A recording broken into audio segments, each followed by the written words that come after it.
So I'm here to share my experience with you of Hampden, local, small Baltimore neighborhood, previously Milltown, blue collar, quite a lot of history, but I'm going to bring it forward a few years, few decades, in fact, to when I first encountered Hampden.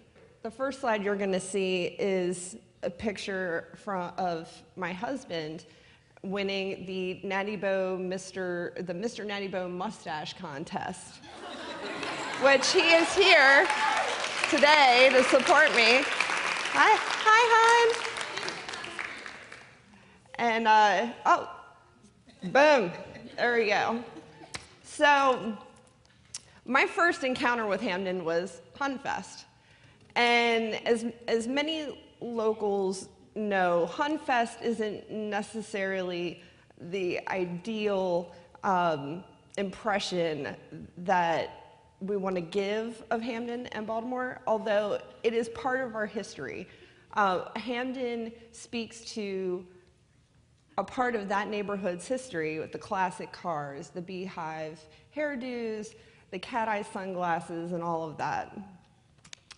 And so I have an appreciation for that, and I enjoy going. And let's be honest, everybody's been at least once to check it out. I mean, if nothing else, for the people watching, the terrible street food, you know, the copious amounts of alcohol consumption that follows, and on occasion, some really amazing live bands. Just this last year, Future Islands performed at Hunfest. I mean, how awesome is that? Great local band. So after our initial encounter with Hunfest, my husband and I really enjoyed it. We began going back to Hampden frequently. And one of the particular places that I enjoyed frequenting was Shine Collective. It was a small boutique, but it seemed really out of place in Hampden. There was something about this place that had a different vibe. It was very fashion forward, edgy, eclectic. It just didn't seem to fit in with a lot of the kitsch that you found elsewhere in Hampden. But as I found out, with each time that we started going back for more and more First Fridays, there were other places to explore. There were other venues, avenues, outlets that had this edginess, this kind of forward thinking on art, music, fashion. So with that, discovered, well, there's more.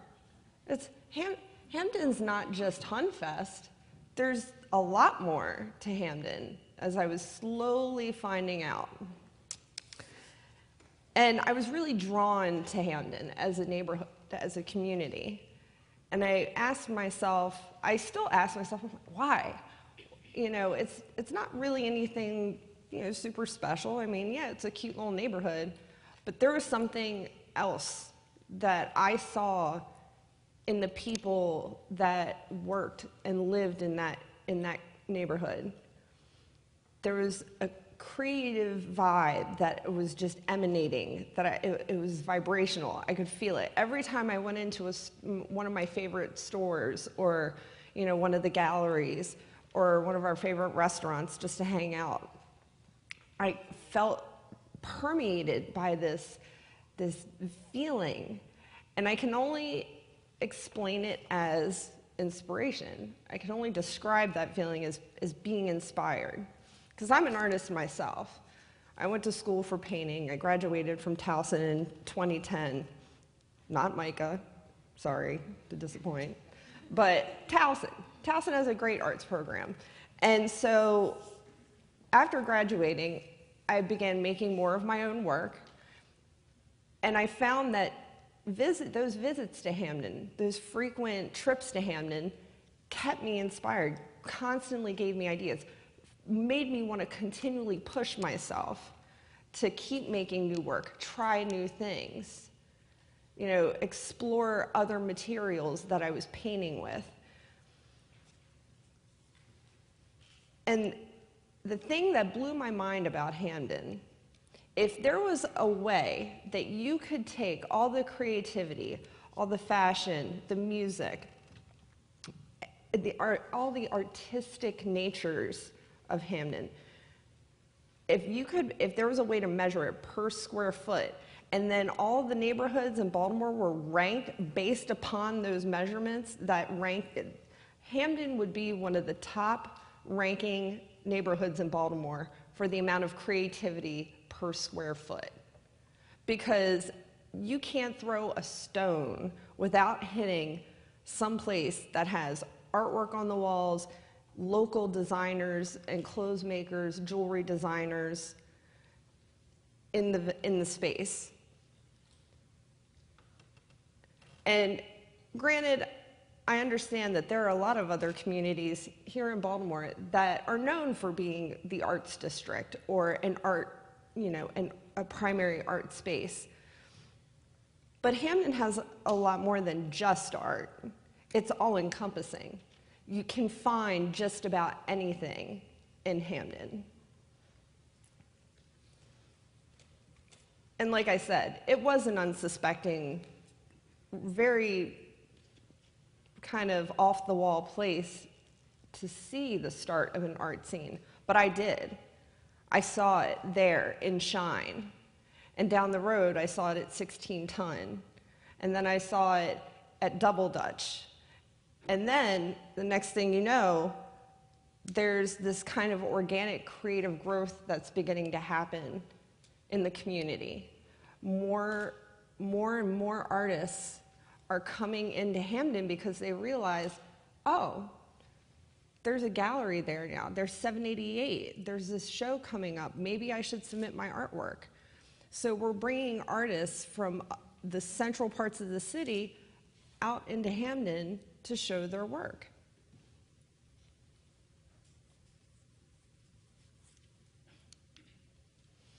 So with more avenues, more opportunities for these artists to show their work, you're going to have more people coming in wanting to showcase their work. You're going to have more artists that are interested in connecting. And I was one of those artists. I wanted to connect with opportunities to show my work. I wanted to have the ability to connect with other artists that, in my mind, were creative celebrities in Baltimore. Alex Fine, Aaron Fitz, Beth Heckel, just to name a few. These were artists that I looked up to, for a better sense of the word. And I had a chance to meet them at places in Hampden because it's intimate. It's a place where artists can mingle and it's no pressure. It's not an exclusive thing, it's inclusive.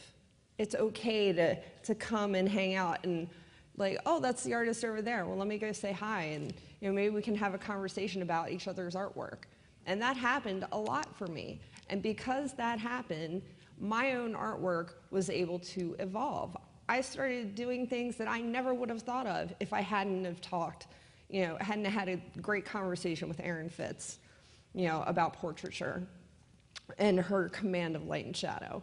I never would have, figured out how to work with certain computer programming with illustration, incorporate illustration in my painting if I hadn't had a conversation with Alex Fine. And all of that happened at Gallery 788, which is right off 36th Street in Hickory. So after having these conversations, the evolution of my work that's happening, I stroll into my friend Daniel's shop, 16 Ton, and there's a gentleman there, Ramsey Barnes, who does these amazing prints of block cylinders, which is it's a part of a car, it's a part of a motor. And it's a very simple illustration, but it looks amazing. I immediately want to go up and talk to him. So I'm standing there with Daniel and Ramsey, and we're having a chat, And Ramsey asked me, oh, are you an artist? I said, well, yeah, I just graduated. Oh, do you have any pictures? Let me check it out. So I'm showing it, and Daniel happens to glance over, and he's like, oh, why don't we do a show here? And I was like, really? Like, I could do a show here? Like, at 16 ton, like, my work on your walls? And he was like, hell yeah. He's like, I love your work. It's awesome. He's like, I didn't even know that you were a painter. I'm like, oh, well, I don't like to really tell people about that, but, I just keep it professional. So but deep down inside, of course, I'm like, oh my God, I'm doing a show. So I ended up having my show go up at 16 ton, and then John Marsh, who is a gentleman that owns a graphic design company, he found out that the pharmacy up the street, which is now the Charmery, the ice cream parlor, have you guys ever been? So the area? So that used to be an old pharmacy, and before they turned it into the ice cream parlor, it actually was, it was just a gutted space, and like they actually still had like all the old school like prescription bottles and stuff in there, and they had a sign that said prescription above it. Oh, well, as you can see here in the slide. So, and that is my work. The work that's in the very center, that is my work hanging there. So I actually got invited to be a part of that group show during the month of December, during the height of Christmas, and I actually got to sell some work from that exhibition, which always, if you're an artist, as you know, selling your work, when your work sells, that's like one of the most gratifying feelings I feel like you could ever have in your life. It's just really rewarding knowing that somebody appreciates your work enough to pay for it, and it's going to be in their home forever. It might be something that they end up passing on to their children and their children's children. That means a great deal. So after the pop-up, unfortunately, and I don't want to say unfortunate, I loved that space. I thought it was a great space for gallery, like pop-up galleries. It could be pop-up shop.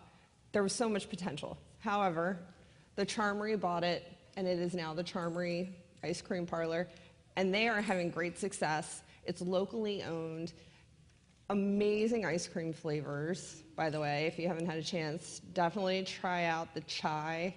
Their chai tea ice cream is amazing, and also the Old Bay ice cream. I know it sounds gross, but trust me, it's actually pretty good. It's pretty tasty. So after it became the Charmery, jumping forward a couple years, me and my husband are still venturing back to Hampden, First Fridays. Sometimes I don't really need a reason to go to Hampden. I like to go just because it fills me with the need to create things. I get anxious. It makes me anxious. I walk into a space and I'm looking at people's artwork and I'm like, oh my God, I haven't painted in 6 months. Like, what the hell is wrong with me? What am I gonna do? And being there and then talking to these people, it's like, oh, I just got this great idea. Okay, I need to go home and sketch immediately. I need to go home and I need to put this on paper so that I don't forget the concept, so that I can turn it into a painting later. So Hampden became this resource for me, if you will, to be inspired, to constantly want to discover ways to be inspired there in that neighborhood. And every time I would venture back, I saw more and more things that were just boggled my mind, spaces that I didn't know were there. Milk and Ice, Sturgis Antiques, and even not just within the actual immediate area, but off Union Mill, off Union Avenue. You could walk up the street and there's Union Mill Brewery, local craft beers, Union Grays, which has live music every other weekend, and local artisans and farmers. It supports the local community. And I really was into that. I was really feeling that. And that energy just drove me even more to want to spend as much time as I could, when I could, in that neighborhood, to immerse myself in that energy with those people.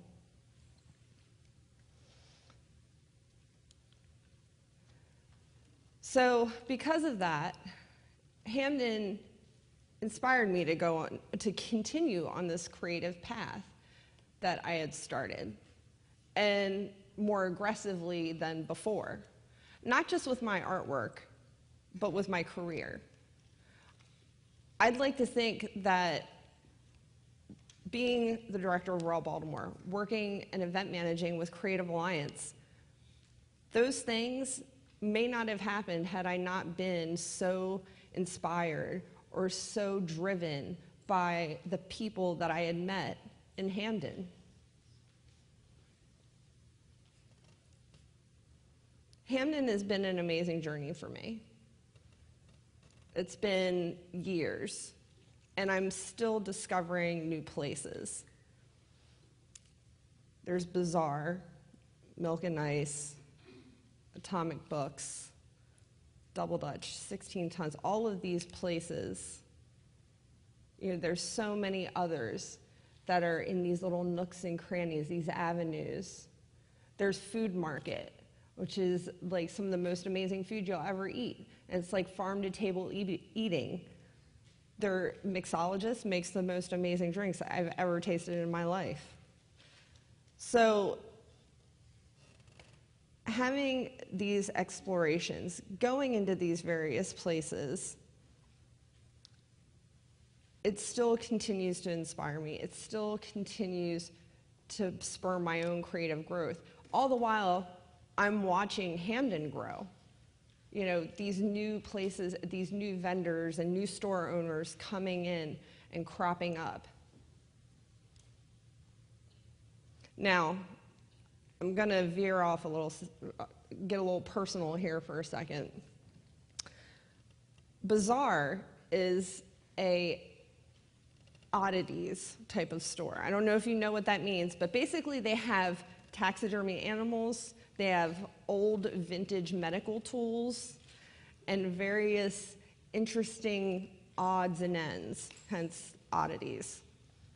Now, 2 years ago, I got pregnant, and we were expecting a son, and we decided that the theme for his room and for his baby shower and all of that, and this was all new to me, was going to be Jackalopes. So we basically were trying to figure out how are we going to have a jackalope in his room. Bazaar teaches taxidermy classes. Where else are you going to find something like that but in Hampden? So my husband goes and for the first time ever creates his very own jackalope. Just don't look him in the eye. The eyes are a little squirrely. It was his first time. It was a valiant effort, but he did it. But things like that, where are you going to find things like that? I mean, nowhere else in Baltimore would I know of to go and I could make a taxidermy fantasy animal. So, again, Hampden is constantly evolving. It's this evolution of creative, incredible people, makers, creators, musicians, you know, you name it. And it's been an amazing journey for me. So I would say take your own creative journey.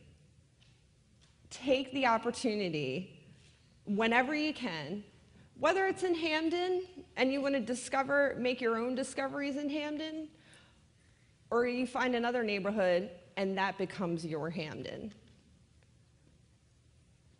Find your Hampden, your creative haunt, that place you go when you need to get inspired, when you need that creative fire lit under your ass. Thank you.